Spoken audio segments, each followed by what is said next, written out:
제인 오스틴의 마지막 완성작, 설득. 이 소설은요, 한순간의 선택이 한 사람의 인생을 무려 8년이나 붙잡아줄 수 있다는 걸 보여주는, 뭐랄까, 아주 애틋하고도 깊이 있는 이야기입니다. 과거에 설득당해서 모든 걸 놓쳐버렸던 한 여인이 있거든요. 그 여인이 두 번째 찾아온 사랑의 기회 앞에서 어떤 선택을 하게 될지 그 이야기 속으로 한번 들어가 보시죠. 자, 이 책을 제대로 이해하려면 몇 가지 짚어볼 게 있는데요. 먼저 이 작품을 쓴 작가 제인 오스틴의 마지막 시간으로 한번 돌아가 볼 거고요. 그리고 이 소설의 모든 걸 담고 있는 제목이죠. 설득. 이 단어가 대체 어떤 무게를 갖는지 알아볼 겁니다. 그 다음엔 호영심으로 가득 찬 켈렌치 가문의 사람들을 만나보고 이들의 세계가 어떻게 한 비극적인 조언으로 이어지는지, 그리고 마침내 모든 걸 뒤바꾸는 변화를 어떻게 맞이하게 되는지 그 흐름을 차근차근 따라가 보겠습니다. 네, 그럼 첫 번째 이야기부터 시작해 볼까요? 바로 작가 제인 오스틴, 그녀 자신에 대한 이야기입니다. 이 책이 어떤 배경에서 탄생했는지를 알면 소설이 훨씬 더 애틋하게 다가오거든요. 사실 설득은 그냥 평범한 소설이 아니에요. 이건 말 그대로 죽음을 눈앞에 둔 위대한 작가가 세상에 남긴 마지막 목소리이자 예술적인 유언과도 같은 작품입니다. 제인 오스틴이 자기 작품에 대해 어떻게 생각했는지 아세요? 정말 놀라울 정도로 겸손했어요. 조카한테 보낸 편지에 이렇게 썼다잖아요. 자기가 하는 일이란 건 고작 폭 2인치짜리 상아 조각 위에 아주 가는 붓으로 그리는 것 같아서 공은 엄청 들이는데 결과는 별거 아닌 것 같다고요. 근데 정말 아이러니하지 않나요? 그녀는 그 작은 캔버스라고 말한 그곳에 인간의 감정과 사회라는 어마어마하게 넓고 복잡한 풍경을 그곳 누구보다도 세밀하고 정교하게 그려냈으니까요. 자, 이 연대표를 한번 보세요. 설득이 그녀의 마지막 작품이었다는 게 정말 명확하게 보이죠. 1811년에 이성과 감성, 1814년에 그 유명한 오만과 편견이 나왔고요. 그리고 1815년에서 16년, 바로 이때 설득을 썼는데 이 시기가 그녀의 건강이 정말 급격하게 나빠지던 때였어요. 정말 절박한 상황에서 쓴 거죠. 그리고 결국 1817년에 세상을 떠나고 이 책은 그녀가 죽은 뒤에야 출간됩니다. 바로 이 점 때문에 이 소설에는 그녀의 마지막 그리고 가장 원숙해진 예술적 시선이 고스란히 담겨 있다고 말할 수 있는 겁니다. 자, 그럼 이제 이 소설의 제목, 설득이라는 단어 자체에 한번 집중해 볼까요? 이게 그냥 제목이 아니에요. 소설의 핵심 갈등, 그 모든 복잡한 이야기가 바로 이 한 단어 안에 다 담겨 있거든요. 이 설득이라는 단어가 소설 전체를 어떻게 꿰뚫고 있는지 한번 살펴보면 정말 흥미로울 겁니다. 오스틴의 다른 작품들 제목을 한번 떠올려 보세요. 이성과 감성, 오만과 편견, 전부 A 대 B 이런 식으로 서로 맞서는 두 가지 개념을 딱 보여주잖아요. 그런데 설득은 좀 달라요. 아주 독특하죠. 이번에는 대립하는 두 단어가 아니라 설득이라는 단 하나의 개념이 그 자체로 얼마나 복잡하고 모순적인지를 깊게 파고들어요. 그러니까 뭐랄까, 모든 논쟁과 갈등이 이 한 단어 안으로 꽉 압축되어 있는 거죠. 이 설득이라는 게 참 묘한 힘을 가졌어요. 양날의 검 같다고 할까요? 이 책은 바로 그 이중성을 파고듭니다. 설득은 때로는 뱀의 혀처럼 사람을 홀려서 잘못된 길로 이끄는 아주 위험하고 교활한 힘이 될 수 있어요. 하지만 또 다른 한편으로는 아주 이성적인 대화를 통해서 누군가를 올바른 길로 이끌고 구원에 이르게 하는 깨달음의 도구가 될 수도 있다는 거죠. 그러니까 유혹의 기술이면서 동시에 깨우침의 기술이기도 한 아주 이중적인 힘인 겁니다. 그럼 제인 오스틴이 살던 시대 사람들은 설득을 뭐라고 생각했을까요? 이걸 알려면 당시 지식인들이라면 누구나 봤을 법한 책, 바로 세뮤얼 존슨 박사의 사전을 들여다보면 재미있습니다. 1755년에 나온 사전인데요. 여기에 설득을 이렇게 정의해요. 설득하는 행위, 간곡한 말로 영향을 미치는 행위, 열정을 얻거나 얻으려는 행위. 어때요? 벌써부터 느낌이 오지 않나요? 그냥 이성적으로 타이르는 것만이 아니라 상대방의 열정, 즉 감정을 얻으려는 행위까지 포함하고 있어요. 합리적인 주장과 감정적인 조작, 그 아슬아슬한 경계가 이미 이 정의 안에 담겨 있는 거죠. 근데 진짜 재미있는 건 지금부터예요. 존슨 박사가 이 설득이라는 단어의 예시로 뭘 들었는지 아세요? 바로 존 밀턴의 신라권에 나오는 한 구절입니다. 이브가 선악과를 따먹고 나서 하는 말이죠. 뱀이 나를 어찌나 설득력 있게 유혹하던지 저도 그만 맛보고 말았어요 하고요. 와, 이거 정말 대단하지 않나요? 설득의 예시로 아담과 이브의 타락, 그 유혹의 장면을 딱 가져온 거예요. 당시 사람들이 설득이라는 말을 들었을 때 그 안에 숨겨진 도덕적인 위험성 같은 걸 얼마나 크게 느꼈을지 확 와닿는 부분입니다. 이 설득에 대해서는 아주 오래전부터 많은 사람들이 고민했는데요. 고대 철학자 아리스토텔레스가 설득에는 세 가지 중요한 요소가 있다고 했어요. 에토스, 파토스, 로고스. 들어보셨죠? 논리, 로고스도 중요하고 감정, 파토스에 호소하는 것도 중요하지만 이 소설에서는 첫 번째, 에토스가 정말 중요합니다. 에토스가 뭐냐면 말하는 사람의 인품이나 권위, 신뢰도 같은 거예요. 그러니까 무엇을 말하느냐보다 누가 말하느냐가 더 중요할 수 있다는 거죠.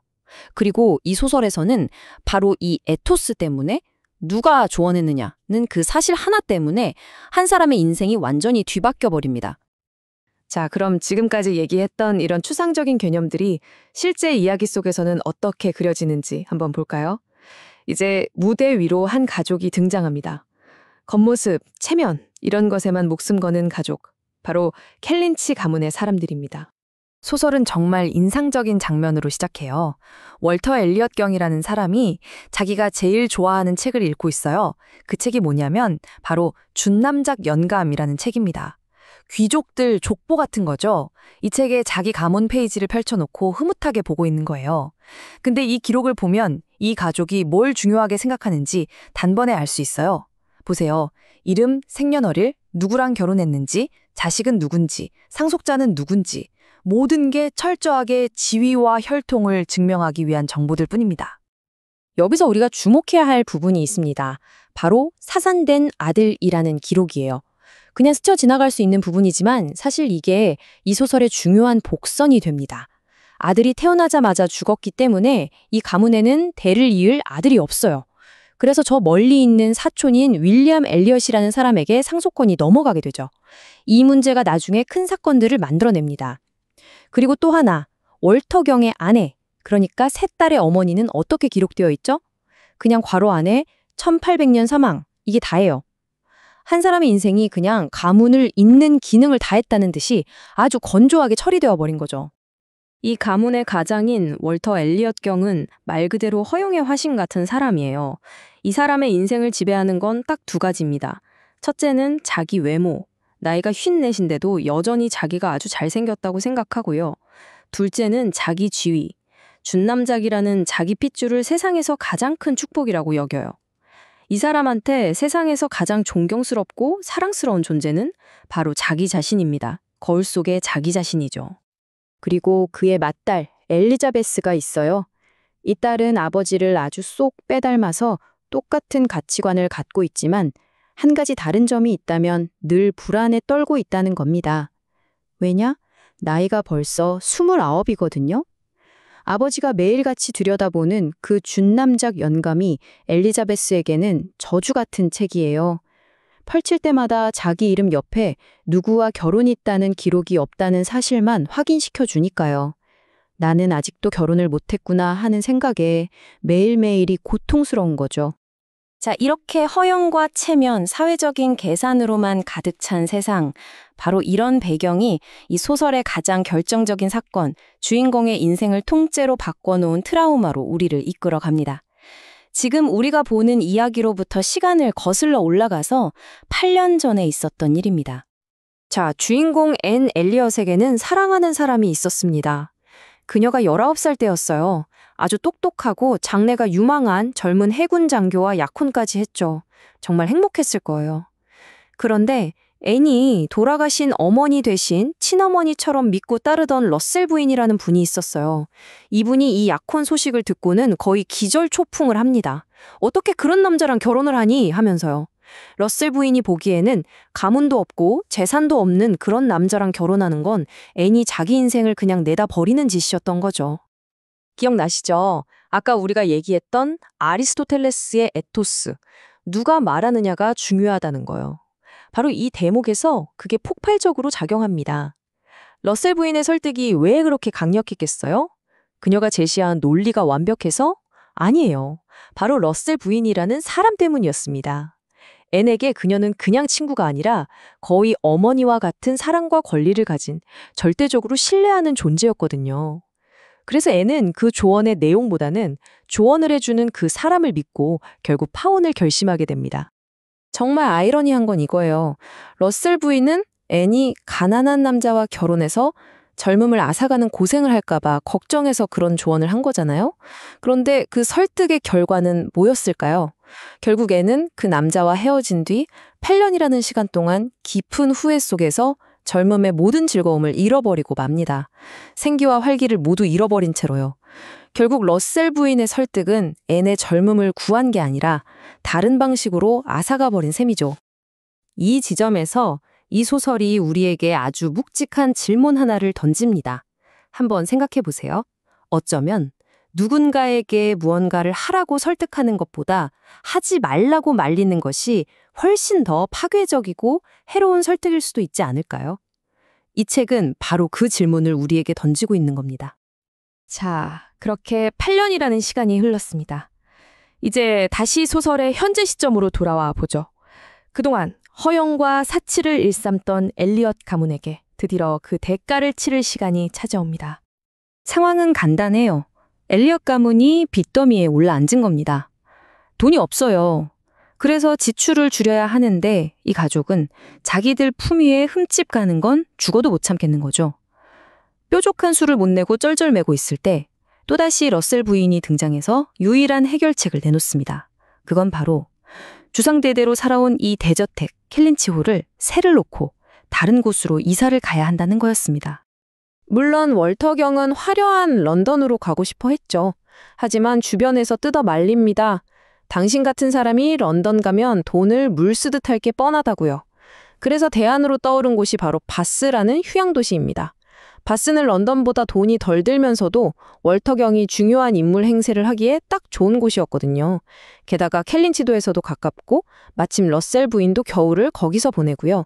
여러모로 안전한 선택지였던 셈이죠. 그런데 여기서 또 월터 경의 엄청난 허영심이 드러나요. 집을 재놓기 위해 광고를 낸다? 그건 자기 체면이 절대 허락할 수 없다는 거예요. 자기가 돈이 없어서 집을 내놓는다는 사실이 알려지는 게 너무 수치스러운 거죠. 그래서 조건을 겁니다. 아주 완벽하고 흠잡을 데 없는 신분의 사람이 와서 제발 이 집을 빌려주십시오 하고 자기가 큰 호의를 베푸는 것처럼 해야만 집을 내주겠다고요. 그리고 그 조건에 딱 맞는 사람이 나타납니다. 바로 해군 제독이었죠. 제독 정도면 사회적 지위도 높지만 세습 귀족인 자기 준 남작보다는 아래라고 생각했으니까요.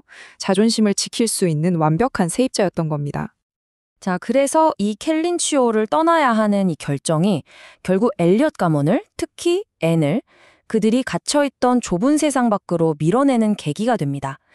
과거와 현재가 정면으로 충돌할 수밖에 없는 무대가 만들어진 거죠. 그리고 켈린치올에 새로 들어오기로 한 그 세입자가 누구인지 밝혀지는 순간 지난 8년간 멈춰있던 앤의 시간이 드디어 다시 흐르기 시작합니다. 제인 오스틴의 소설 설득 그 두 번째 이야기 지금 바로 시작합니다.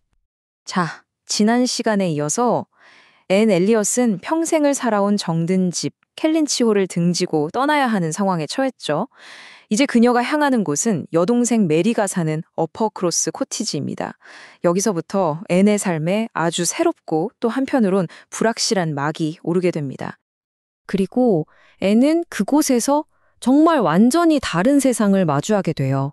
켈린치홀의 그 숨막히는 격식과 허영심 가득한 분위기와는 뭐랄까 정반대의 세상이죠. 바로 머스그로브 가족이 사는 어퍼크로스인데요. 활기가 넘치다 못해 좀 혼란스럽고 감정을 숨기지 않는 아주 솔직한 세계로 들어가게 되는 겁니다. 이 두 공간의 차이가 정말 극명하죠. 켈린치홀이 질서와 격식, 침묵과 허영, 그리고 정체된 고립의 공간이었다면 어퍼크로스는 그야말로 혼돈과 애정, 끊이지 않는 소음과 활력이 넘치는 곳이에요. 이건 단순히 앤이 이사를 했다 이런 차원의 문제가 아닙니다.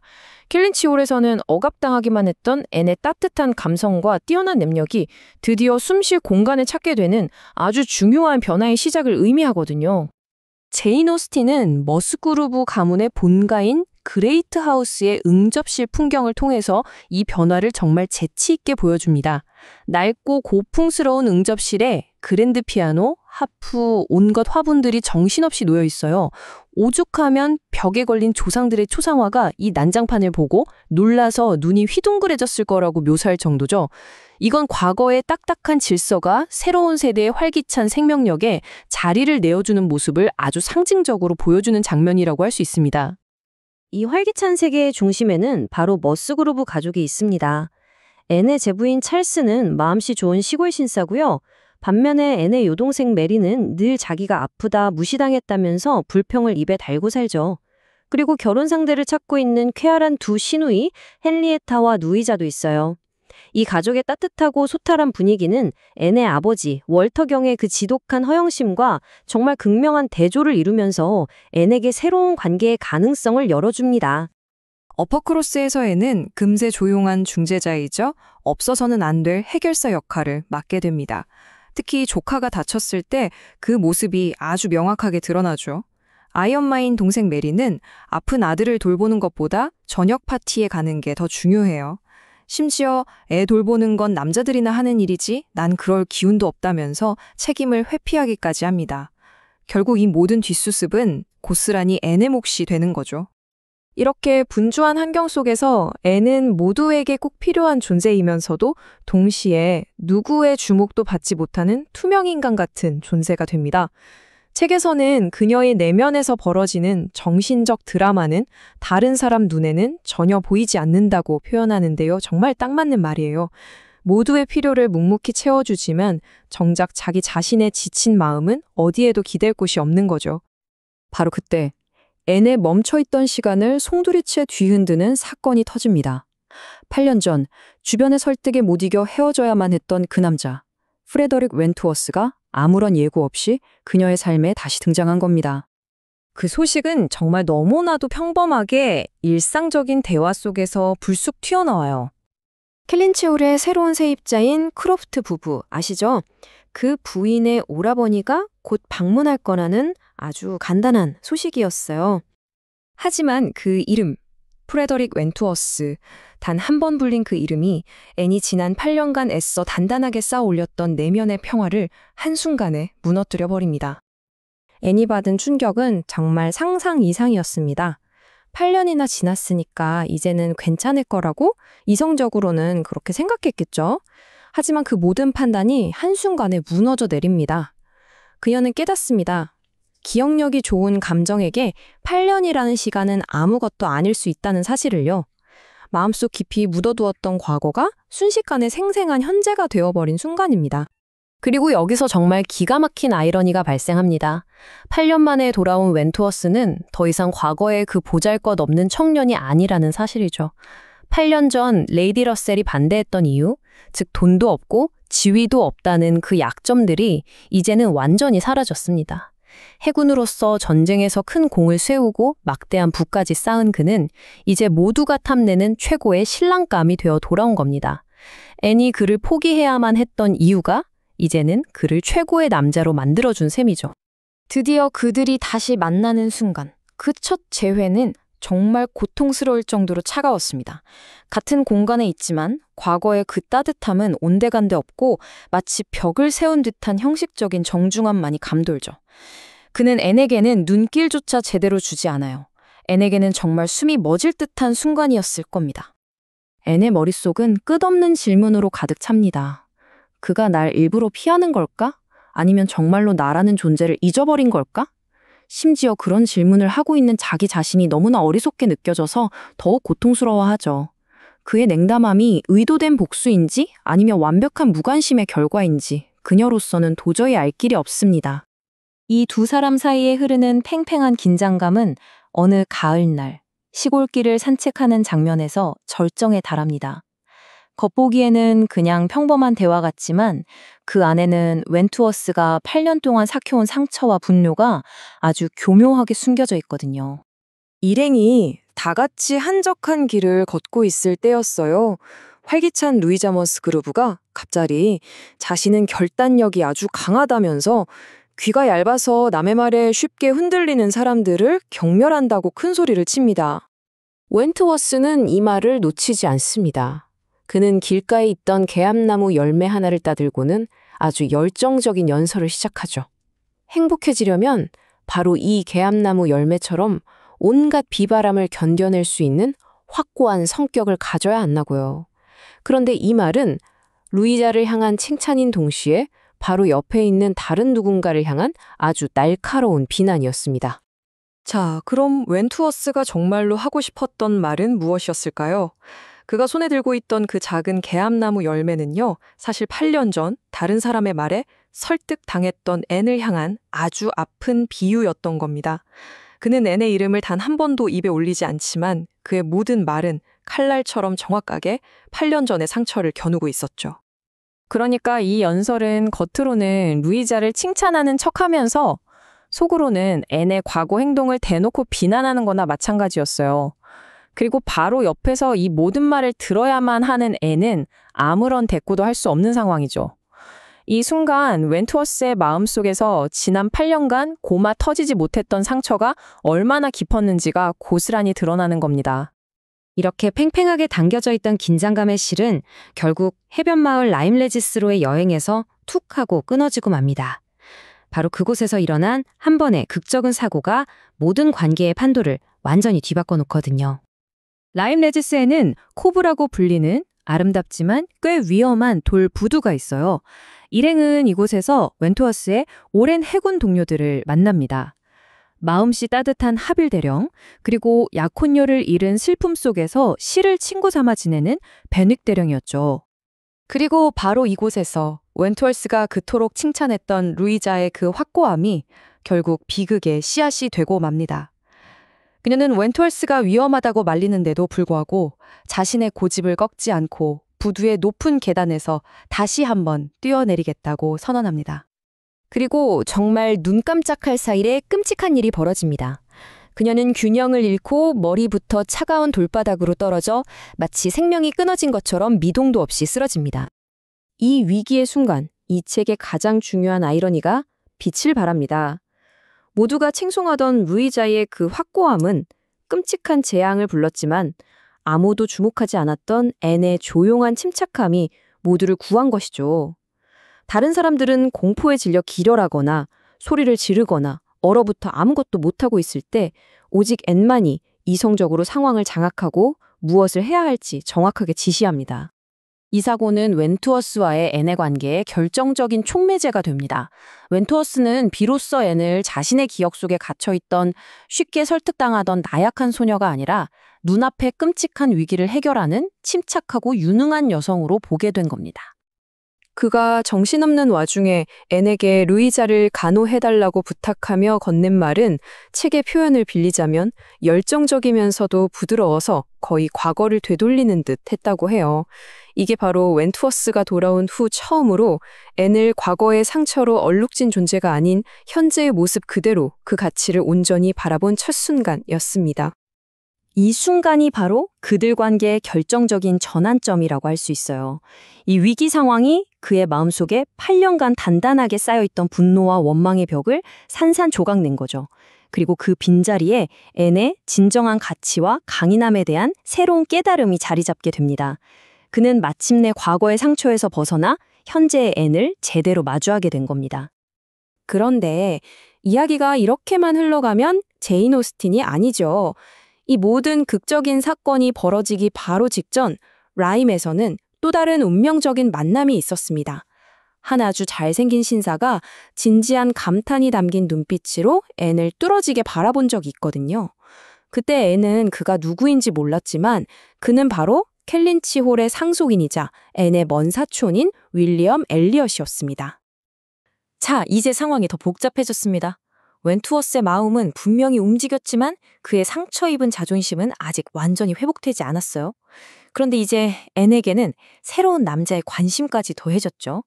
추억과 상처가 가득한 어퍼크로스를 떠나 화려한 사교계의 중심지 바스로 향하는 앤의 앞날에는 또 어떤 위기와 선택의 순간들이 기다리고 있을까요?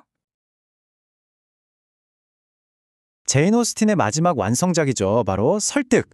이 책은 한때의 잘못된 선택으로 무려 8년이라는 긴 세월을 후회와 그리움 속에서 살아야 했던 앤 엘리엇의 이야기입니다. 이제 다 잊었다고 생각했던 옛사랑 웬투어스 대령이 눈부신 성공과 함께 다시 눈앞에 나타났지만 둘 사이에는 여전히 보이지 않는 벽이 가로막고 있죠. 자, 이제 우리는 앤과 함께 그동안 머물렀던 어퍼크로스의 익숙한 풍경을 떠나보려고 합니다. 그리고 그녀의 삶, 아니 모두의 삶을 송두리째 바꿔놓을 운명적인 사건이 기다리는 곳, 바로 바닷가 마을 라임으로 함께 떠나보겠습니다. 이번 여정은요, 단순한 여행이 아니에요. 우리는 해안가에서 새로운 인연이 어떻게 싹 트는지를 보게 될 거고요. 또 아주 사소한 견과류 하나를 두고 벌어지는 깊은 철학적 논쟁도 엿볼 겁니다. 그리고 정말 눈 깜짝할 사이에 벌어지는 끔찍한 사고, 그 속에서 인물들의 진짜 모습이 어떻게 드러나는지, 그리고 바로 그 순간이 어떻게 모두의 운명을 돌이킬 수 없는 방향으로 이끌어가는지 그 과정을 함께 따라가 보겠습니다. 이야기의 무대는 이제 어퍼크로스의 조용하고 평화로운 시골을 떠나서요. 낭만과 위험에 동시에 존재하는 아주 극적인 해변 마을 라임으로 옮겨갑니다. 이 새로운 배경은 곧 등장인물들의 잔잔했던 관계에 거대한 파도를 몰고 올 겁니다. 원래 계획은 아주 간단했어요. 아침 일찍 출발해서 멋진 바다 구경 좀 하고 밤에 돌아오는 그야말로 당일치기 소풍이었죠. 그런데 다들 들뜬 마음에 계산을 제대로 못했던 거예요. 오고 가는 데에만 꼬박 7시간이 걸린다는 계산이 나오자 이 무모한 계획은 곧 수정될 수밖에 없었습니다. 여기서 결정적인 역할을 한 사람이 바로 머스그로브 씨였습니다. 그는 자기 말들이 너무 무리하는 걸 걱정했거든요. 결국 그의 현실적인 주장으로 일행은 라임에서 하룻밤을 묵기로 합니다. 단순한 소풍이 이제는 더 큰 의미를 지닌 여행이 되는 순간이었고 젊은이들의 마음은 당연히 엄청난 기대감으로 부풀어 올랐죠. 책은 라임으로 향하는 길을 정말 한 폭의 낭만적인 풍경화처럼 그려냅니다. 한번 상상해 보세요. 검푸른 절벽을 등지고 있는 아늑한 만, 그리고 밀물이 부드럽게 밀려오는 모래사장의 풍경, 앞으로 펼쳐질 사건들을 위한 정말 완벽한 무대죠. 너무나 아름답지만 어딘가 모르게 극적인 긴장감이 흐르는 그런 곳입니다. 하지만 이 아름다운 풍경 속에서도 이 일행의 역학관계는 너무나 분명합니다. 모두의 관심은 웬투어스 대령과 쾌활한 루이자 머스그로브, 이 두 사람에게 쏠려 있어요. 그리고 앤은 그들의 행복해 보이는 모습을 한 걸음 뒤에서 그저 조용히 지켜보는 관찰자일 뿐입니다. 그녀의 복잡한 감정은 누구에게도 보이지 않는 배경으로 그렇게 머물러 있죠. 라임에 도착한 일행은 웬투어스 대령의 오랜 친구들인 하빌 대령과 벤윅 대령을 만납니다. 이 만남은 단순히 새로운 인물을 소개하는 걸 넘어서요. 오직 체면과 지위만 중시하는 엘리엇 가문의 차가운 세계와는 전혀 다른 해군의 따뜻하고 진솔한 세계를 앤에게 처음으로 보여주는 아주 중요한 계기가 됩니다. 하빌 대령의 집은 정말 작고 소박합니다. 하지만 그의 손길이 닿은 모든 곳에서 가정적인 따뜻함과 지혜가 묻어나요. 그는 뱃사람 특유의 뛰어난 손재주로 어떤 좁은 공간이든 아늑한 보금자리로 만들어내죠. 책을 위해 예쁜 선반을 직접 만들고 아이들 장난감을 깎고 온갖 목공일을 하는 모습을 보면 알 수 있죠. 이는 허영심 때문에 조상대대로 살아온 저택을 남에게 세를 줘야 했던 앤의 아버지 월터 경의 모습과 너무나 극명한 대조를 이룹니다.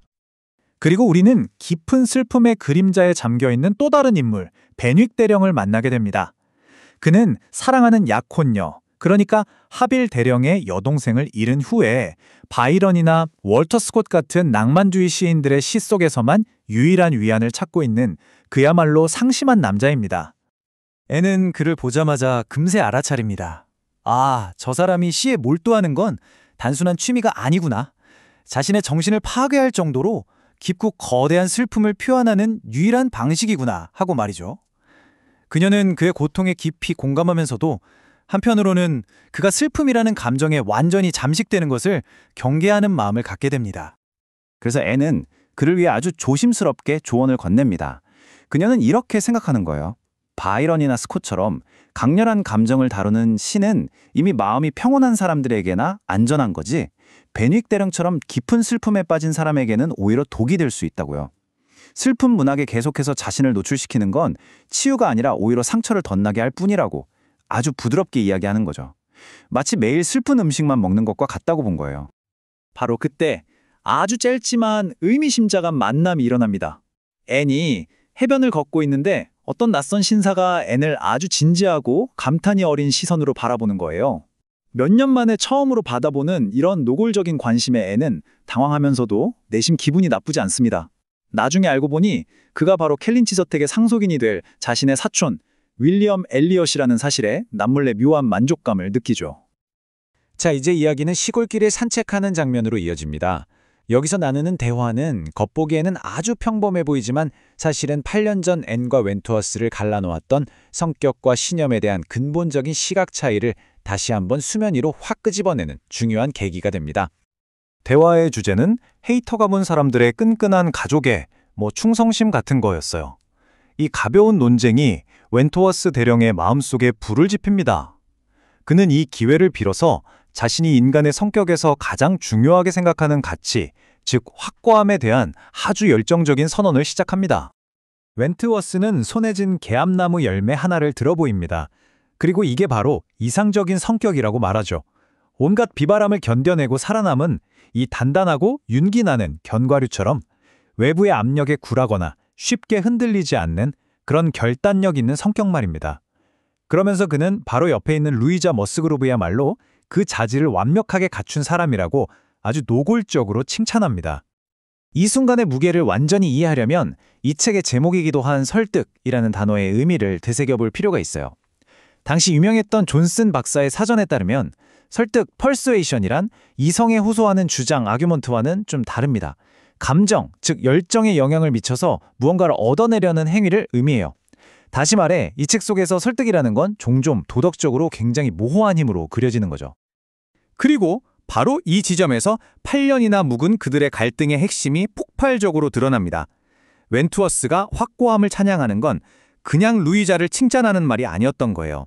이건 사실상 8년 전 주변의 설득에 넘어가서 자신과의 약혼을 파기했던 앤의 행동을 줏대 없음으로 굴복으로 규정하고 비난하는 아주 날카로운 화살과 같은 말이었습니다. 마침 덤불 뒤에 숨어서 이 모든 대화를 들은 앤은 그 말들이 정확히 자신을 향한 것임을 깨닫고 두려움에 몸을 움직일 수조차 없었습니다. 바로 이 순간 완벽한 극적 아이러니가 형성되는 거죠. 렌투어스는 방금 확고함이라는 성격적 특성을 열렬히 옹호했습니다. 그리고 이제 운명은 바로 그 확고함이 가장 위험하고 치명적인 방식으로 시험대에 오르는 장면을 준비하고 있었습니다. 정말 소름 돋는 복선이죠. 라임 방문의 절정은 콥이라고 불리는 유명한 돌방파제에서 펼쳐집니다. 이곳은 아름다운 풍경을 자랑하지만 동시에 아찔한 높이와 위험한 경사를 가진 장소이기도 해요.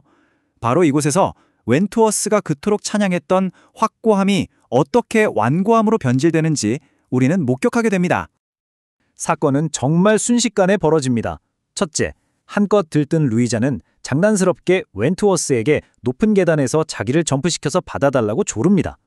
둘째, 웬투어스는 마지못해 한 번 성공적으로 그녀를 받아내죠. 하지만 문제는 그 다음입니다.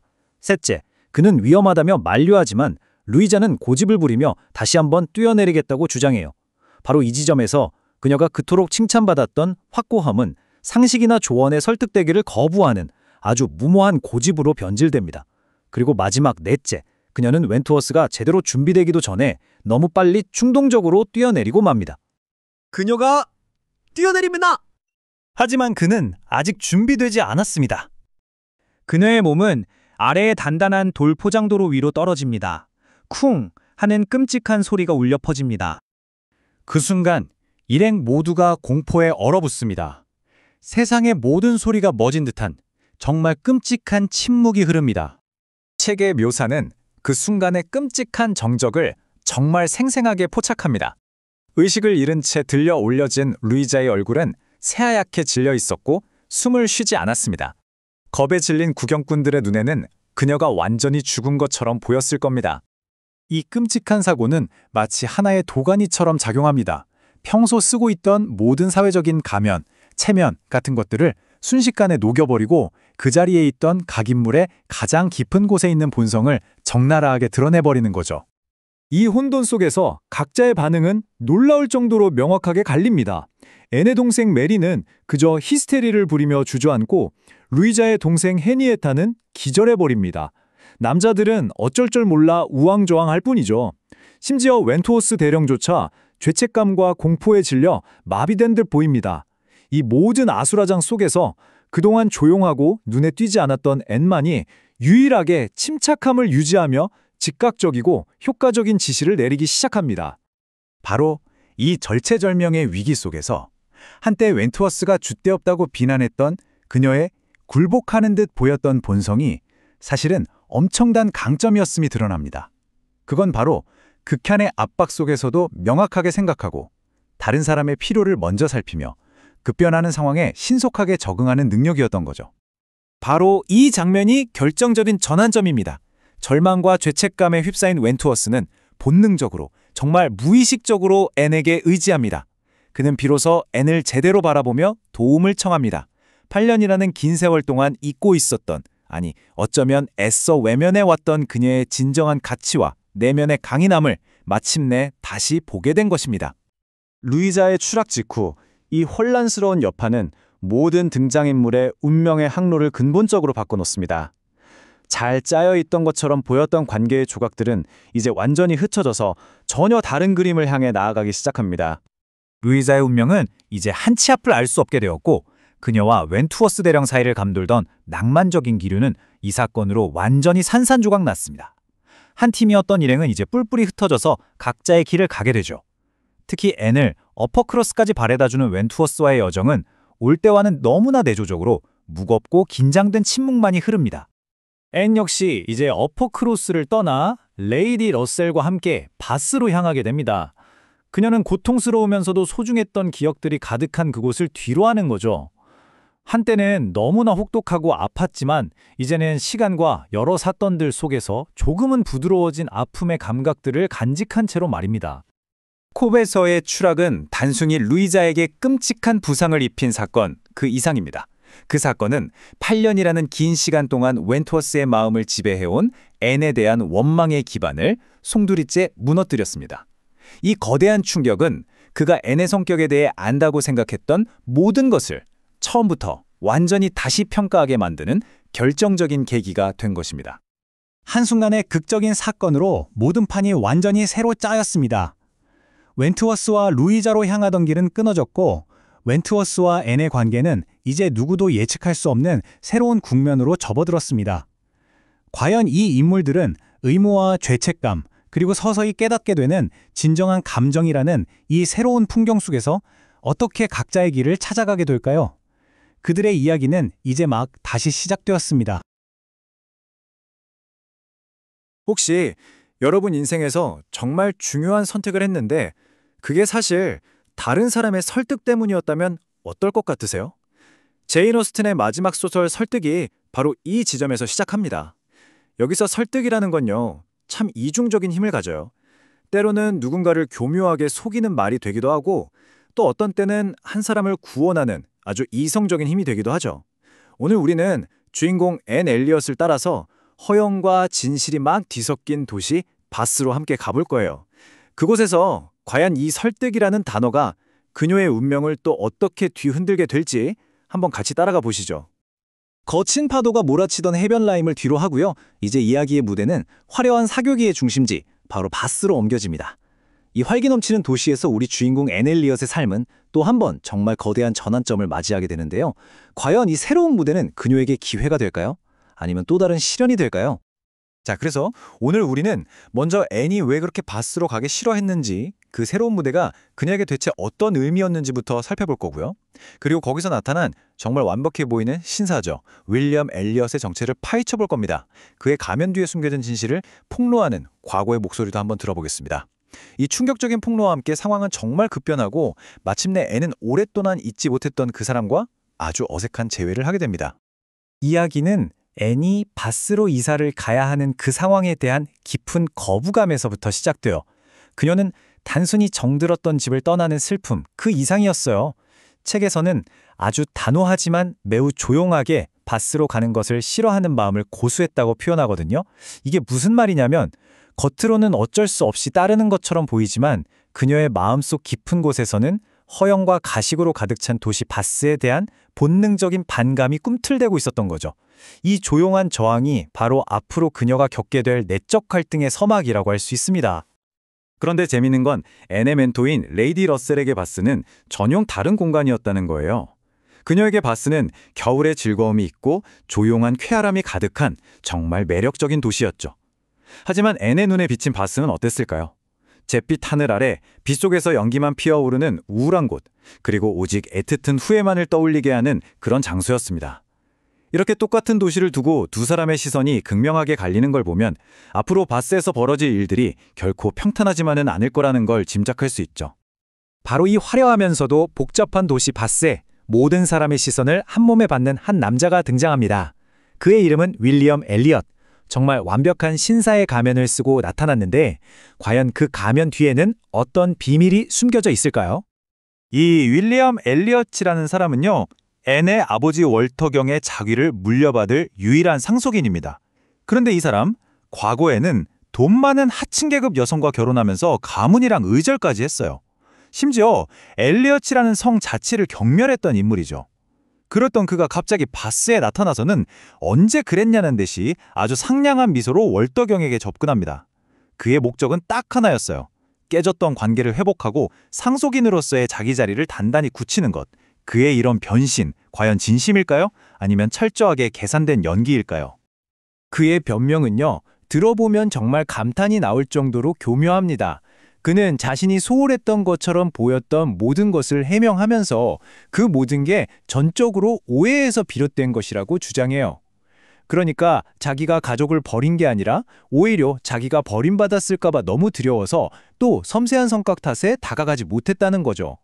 과거의 그 오만함은 흔적도 없이 사라지고 마치 자기가 오해의 희생자인 척하는 그의 연기는 정말 완벽에 가까웠습니다. 그리고 놀랍게도 그의 전략은 아주 효과적이었습니다. 사람들은 그를 매우 분별 있고 예의 바른 신사라고 평가했고요. 가문의 명예를 끔찍이 아끼는 그의 모습에 다들 감동했죠. 심지어 그렇게 현명하기로 소문난 레이디 러셀마저 그의 완벽한 연기에 감탄하면서 칭찬을 아끼지 않았습니다. 그리고 앤에게는요, 더없이 매력적이고 세심한 태도로 접근하면서 그녀의 마음을 얻으려고 노력하죠. 바스 사교계는 그야말로 순식간에 그의 매력에 푹 빠져들었습니다. 그의 가장 큰 약점, 그러니까 돈 때문에 신분이 낮은 여성과 결혼했다는 그 사실마저도 아주 그럴듯한 로맨스로 포장됩니다.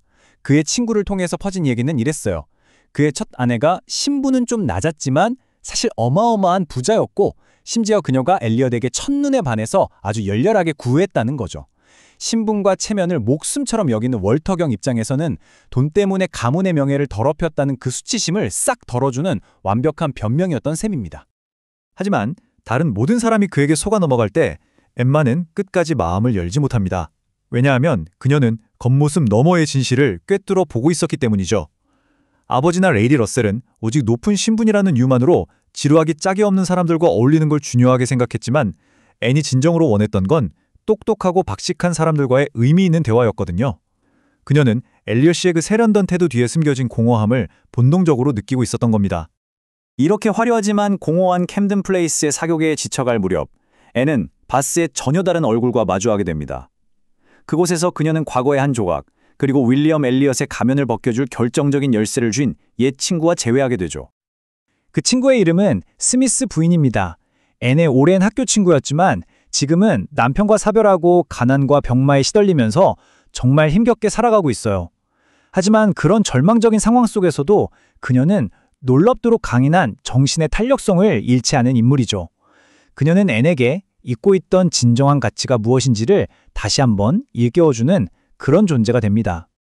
앤이 오가는 이 두 공간, 캠든 플레이스와 웨스트게이트 빌딩은 바스라는 도시에 공존하는 두 개의 세계를 상징한다고 볼 수 있어요. 한쪽은 신분과 허영이 모든 것을 지배하는 월터 경의 세계, 그리고 다른 한쪽은 고난 속에서도 진실의 가치가 빛나는 스미스 부인의 세계입니다.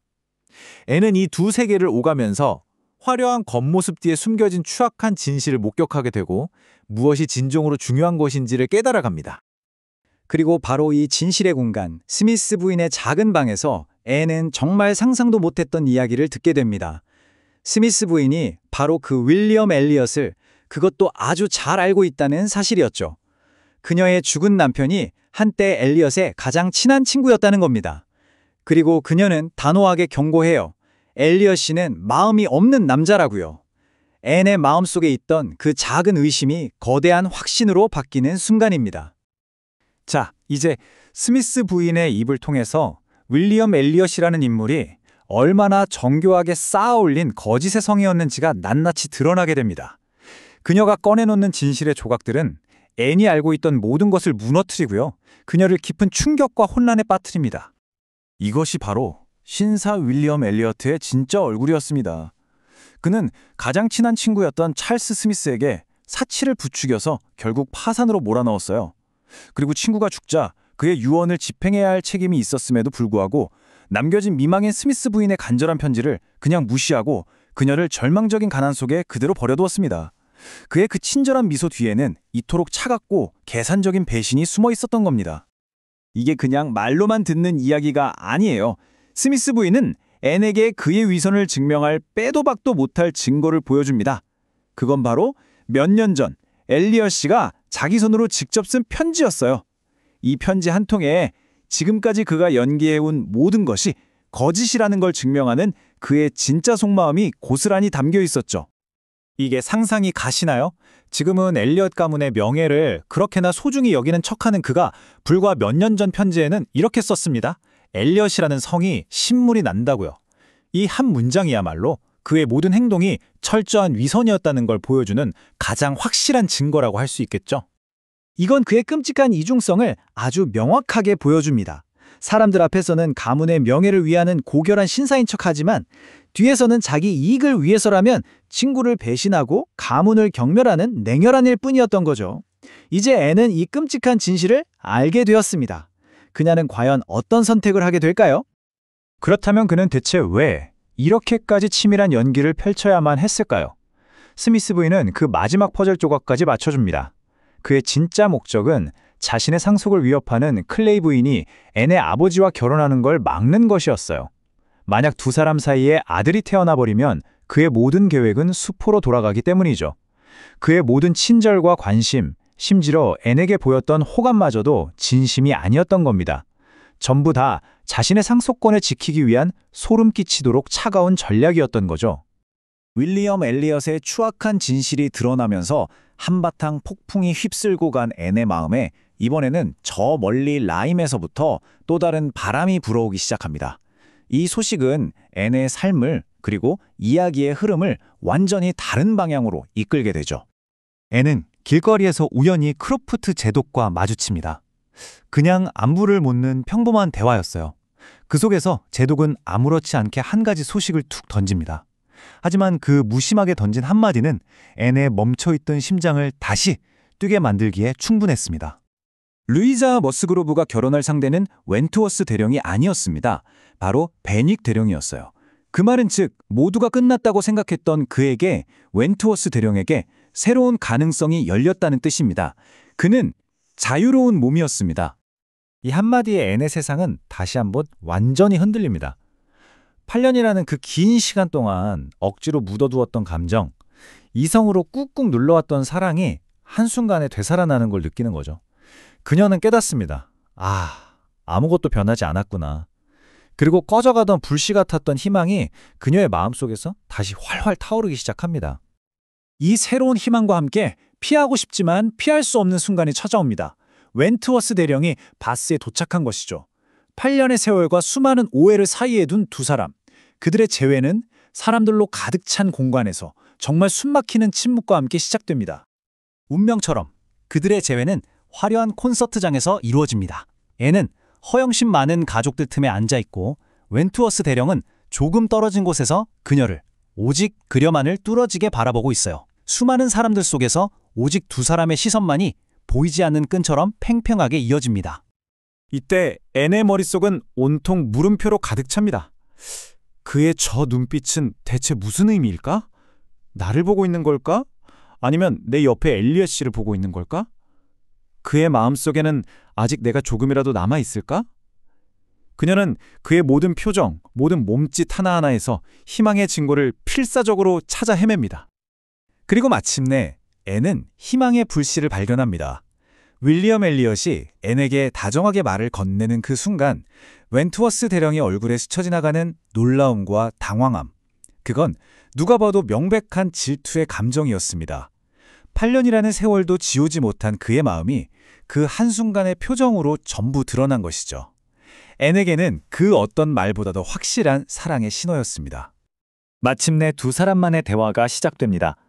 겉으로는 라임에서의 사건에 대해 이야기하고 있어요. 그때 앤이 조심스럽게 말합니다. 어떤 장소에서 고통을 겪었다고 해서 그 장소를 덜 사랑하게 되는 건 아니라고요. 이건 사실 라임에 대한 이야기가 아니었죠. 바로 그들의 아팠던 과거에 대한 이야기였습니다. 비록 고통스러웠지만 그 시간조차 자신에게는 소중했다는 그녀의 진심 어린 고백이었던 셈입니다. 얼어붙었던 두 사람의 관계가 서서히 녹아내리는 순간이죠. 자, 이제 윌리엄 엘리엇의 가면은 벗겨졌고 웬투어스 대령에 대한 오해도 풀렸습니다. 이제 두 사람 사이에는 아무런 장애물도 없는 것처럼 보여요. 하지만 8년이라는 긴 세월이 남긴 상처와 허영으로 가득 찬 도시, 바스의 압박 속에서 과연 두 사람은 서로에게 솔직해질 수 있을까요? 타인의 설득 때문에 깨어졌던 사랑이 이제는 스스로의 진심을 통해 다시 활짝 피어날 수 있을까요? 제인 오스틴이 세상을 떠나기 직전에 완성한 마지막 작품, 바로 설득에 대해 이야기해볼까 해요. 그래서인지 이 책은 오스틴의 다른 어떤 작품보다도 더 성숙하고 감정적으로 깊은 울림을 주죠. 정말 섬세한 감정 묘사, 그리고 날카로운 사회 통찰, 이걸 통해서 사랑이란 뭘까, 시간이란 뭘까, 진짜 가치 있는 건 뭘까, 이런 질문들을 우리한테 툭 던지는 것 같아요. 무려 8년이에요. 8년이라는 정말 긴 시간 동안 앤 엘리엇과 프레더릭 웬트워스 대령은 서로 떨어져 있었잖아요. 자, 이제 이야기는 휴양도시 바스에서 펼쳐지는데 여기서 두 사람 사이의 그 팽팽한 긴장감이 정말 최고조에 달합니다. 그동안 쌓였던 수많은 오해, 꾹꾹 눌러왔던 감정들이 이제 막 폭발하면서 이야기의 클라이맥스를 향해 숨가쁘게 달려가는 거죠. 자, 그럼 이제 바스에서 펼쳐지는 그 결정적인 장면들 속으로 한번 들어가 볼까요? 앤과 웬트워스 대령, 두 사람의 운명이 드디어 결정되는 순간입니다. 배경은 바스의 한 조용한 방이에요. 앤이 하빌 대령과 마주 앉아서 대화를 나누고 있어요. 처음에는 좀 슬픈 이야기로 시작해요. 여동생을 잃은 하빌 대령의 슬픔, 또 약혼녀를 잃었는데 너무 금방 다른 사람이랑 약혼해버린 벤윅 대령 이야기. 그런데 있잖아요. 이런 개인적인 이야기가 어느 순간 남자와 여자의 사랑은 뭐가 다를까? 특히 사랑은 과연 변치 않는 걸까? 하는 아주 깊은 논쟁으로 확 번져나갑니다. 두 사람의 주장이 정말 팽팽하게 맞서는데요. 하빌 대령은 이렇게 생각하는 거예요. 남자는 거친 세상에서 일하고 싸우니까 감정이 좀 무뎌지고 상처도 더 빨리 잊는다. 뭐 이런 거죠. 하지만 앤은 여기에 정면으로 반박합니다. 아니라고. 여성들은 조용한 공간에서 내면을 들여다보며 살기 때문에 오히려 그 감정이 더 깊고 오래가는 거라고요. 앤에게 여성의 사랑이란 뭐랄까 모든 희망이 다 꺼져버린 잿더미 속에서도 홀로 피어나는 꽃 같은 그런 강인한 생명력이었던 거죠. 이건 정말 결정적인 한 방이에요. 하벨 대령이 역사책이니 소설이니 온갖 걸 다 끌어와서 여자는 변덕스럽다고 하니까 앤이 딱 잘라서 말하죠. 그 책들 다 누가 썼는데요. 펜은 남자들 손에 있었잖아요. 와, 이건 그냥 감정적으로 받아치는 게 아니에요. 남성 중심 사회가 만들어낸 편견, 그 구조 자체를 꿰뚫어보는 진짜 시대를 앞서간 통찰이라고 할 수 있죠. 이 말에 무게가 느껴지시나요? 희망이 다 사라졌을 때 가장 오래 사랑하는 것. 이건 앤이 겪어온 그 고통스러운 8년의 세월을 압축해 놓은 한 문장이에요. 그리고 이 장면의 진짜 핵심, 진짜 긴장감은 뭐냐면요. 바로 저쪽 구석에서 웬터워스 대령이 이 모든 걸 다 듣고 있었다는 거죠. 겉으로는 편지를 쓰는 척하고 있지만 온 신경은 앤의 목소리 하나하나에 곤두서 있었을 거예요. 앤의 이 절절한 고백이 그의 마음을 정말 송두리째 흔들어 놓은 겁니다. 웬트워스 대령의 마음속에서 그야말로 폭풍이 일어나는 과정을 보여주는 건데요. 앤의 말을 들으면서 내가 틀렸구나. 내 원망과 오해가 얼마나 어리석었나. 이걸 깨닫는 거죠. 그러다 순간 탁! 하고 펜을 떨어뜨려요. 이 소리가 어쩌면 그의 마음속에 있던 단단한 벽이 무너져 내리는 소리였을지도 몰라요. N의 말에 완전히 마음이 움직인 그는 드디어 결심을 굳힙니다. 그리고 겉으로 쓰던 편지 아래 진짜 자신의 마음, 자신의 영혼을 담은 편지를 급하게 써내려가기 시작하는 거죠. 이게 바로 그 유명한 편지의 시작입니다. 당신은 제 영혼을 꿰뚫습니다. 8년이 넘는 시간, 그 긴 원망과 후회의 시간을 지나 터져나온 고백이에요. 정말 꾸밈 하나 없는 날 것 그대로의 감정과 절박함이 느껴지지 않나요? 반은 고뇌, 반은 희망이다. 와, 지금 자신의 불안함과 희망을 이보다 더 잘 표현할 수 있을까요? 그러면서 자기 잘못은 인정해요. 하지만 사랑만큼은 단 한순간도 변한 적이 없었다고 아주 강력하게 말하죠. 여기서 진짜 재밌는 포인트가 있어요. 그가 쓴 표현이 결코 변하지 않았다, 즉 인컨스탄트하지 않았다는 건데요. 이게 바로 조금 전에 N과 하빌 대령이 나눴던 불변성, 즉 컨스턴시에 대한 논쟁에 대한 완벽한 응답인 거예요. 정말 기가 막히죠? 마치 그 논쟁 자체가 자신의 고백을 위한 무대였던 것처럼 만들어버린 거예요. 그 다음 장면은 정말 숨이 멎을 것 같아요. 웬투어스 대령이 장갑을 깜빡했네 하면서 방으로 다시 들어와요. 그리고는 아무도 모르게 정말 순식간에 N의 손에 그 편지를 쥐어주고 휙 사라져버립니다. 진짜 찰나의 순간이거든요. 근데 이 짧고 은밀한 순간이 8년이라는 시간의 단숨에 뛰어넘어서 두 사람의 세계를 완전히 바꿔놓는 거죠. 이 작은 종이 한 장이 드디어 모든 오해를 풀고 다시 시작할 수 있는 문을 열어준 셈입니다. 자, 그럼 이제 주인공들의 이 절절한 사랑 이야기에서 잠시 눈을 돌려서 이 소설의 진짜 빌런 윌리엄 엘리엇의 가면을 한번 벗겨보도록 하겠습니다. 사람들이 아는 윌리엄 엘리엇은 어떤 사람이었을까요? 그냥 완벽한 신사 그 자체였어요. 캘린 치올의 상속인으로서 아주 점잖고 가문의 명예를 소중히 여기고 매너도 흠잡을 데가 없었죠. N의 가치를 알아보는 것처럼 보였으니 다들 N한테는 저만한 남자가 없다고 생각했을 정도예요. 정말 모두를 완벽하게 속인 거죠. 하지만 이 완벽한 가면은 정말 뜻밖의 인물에 의해 벗겨지기 시작합니다. 바로 N의 오랜 친구인데 지금은 가난과 병으로 힘들게 사는 스미스 부인이죠. 세상의 화려함과는 가장 거리가 먼 이 인물을 통해 그의 추악한 진실이 드러난다는 게 참 아이러니하죠. 스미스 부인이 밝히는 그의 과거는 정말 끔찍합니다. 친구였던 스미스 부인의 남편을 꼬드겨서 돈을 펑펑 쓰게 하고 결국 파산하게 만들었어요. 친구가 죽고 나서 과부가 된 스미스 부인이 도와달라고 애원했는데 아주 냉정하게 외면해버렸죠. 심지어 첫 결혼도 사랑이 아니라 순전히 돈 때문에 한 거였고요. 자기 이익을 위해서라면 정말 뭐든지 할 수 있는 차갑고 이기적인 사람이었던 겁니다. 그리고 이게 결정탑니다. 바로 그가 예전에 썼던 편지. 지금은 그렇게 떠받드는 엘리엇 가문과 월터 경에 대해서 뭐라고 했는지 아세요? 엘리엇이라는 성이 지긋지긋하다고 썼어요. 이거야말로 그의 모든 행동이 가식이었다는 걸 보여주는 빼도 박도 못하는 증거죠. 그러니까 겉으로 보여준 모습과 실제 모습이 완전히 다른 두 얼굴의 사나이였던 거예요. 그럼 그가 왜 바스까지 와서 N에게 접근했을까요? N을 사랑해서? 절대 아니죠. 그의 유일한 목적은 자기 상속권을 지키는 거였어요. 혹시라도 월터 경이 교활한 클레이 부인이랑 재혼해서 아들이라도 낳으면 자기 상속이 물거품이 되니까요. 그걸 막으려고 클레이 부인을 감시하고 떼어놓으려고 했던 게 그의 진짜 속셈이었던 겁니다. 자, 그럼 이제 다른 주변 인물들은 어떻게 됐는지, 각자 자리를 어떻게 찾아가는지 한번 살펴볼까요? 루이자는 좀 충동적인 성격이었는데 딱 어울리는 감성적인 벤윅 대령과 결혼해서 행복을 찾고요. 동생 헨리에타는 온화한 사촌 헤이터와 짝을 이루죠. 반면에 월터 경과 엘리자베스는 여전히 허영심에 빠져서 현실을 못 보고요. 엘리엇 씨와 클레이 부인은 서로의 속셈을 아는 채로 서로를 이용하는 그런 불안한 관계가 됩니다. 결국 이 결말들을 보면 이 책이 물려받은 지위가 아니라 개인의 됨됨이가 훨씬 중요하다고 말하고 있는 게 보이죠. 그렇다면 이 책의 제목, 설득은 도대체 무슨 뜻일까요? 이 단어가 가진 아주 복잡하고 이중적인 의미를 한번 같이 들여다보죠. 28세기 사전의 정의를 보면 설득은 두 가지 얼굴을 가지고 있어요. 하나는 이성의 호소에서 상대를 납득시키는 아주 합리적인 행위고요. 다른 하나는 감정의 호소에서 때로는 유혹에 가깝게 상대를 움직이는 거예요. 그러니까 설득이라는 말 자체에 이미 선과 악, 이성과 감성이라는 양면성이 담겨 있는 거죠. N의 인생에는 두 번의 결정적인 설득이 있었어요. 첫 번째는 과거에 레이디 러셀이 했던 잘못된 설득이죠. 그 남자는 돈도 없고 지위도 낮으니 헤어져라. 이건 사회적인 논리에 기댄 설득이었고 결국 앤을 8년간의 후회 속에 가뒀어요. 하지만 두 번째, 웬트워스 대령의 편지는 올바른 설득이었죠.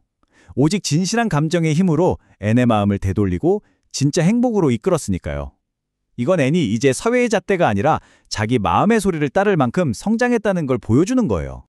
책 마지막에 앤이 과거를 돌아보는 장면이 정말 인상적인데요. 앤은 이렇게 생각해요.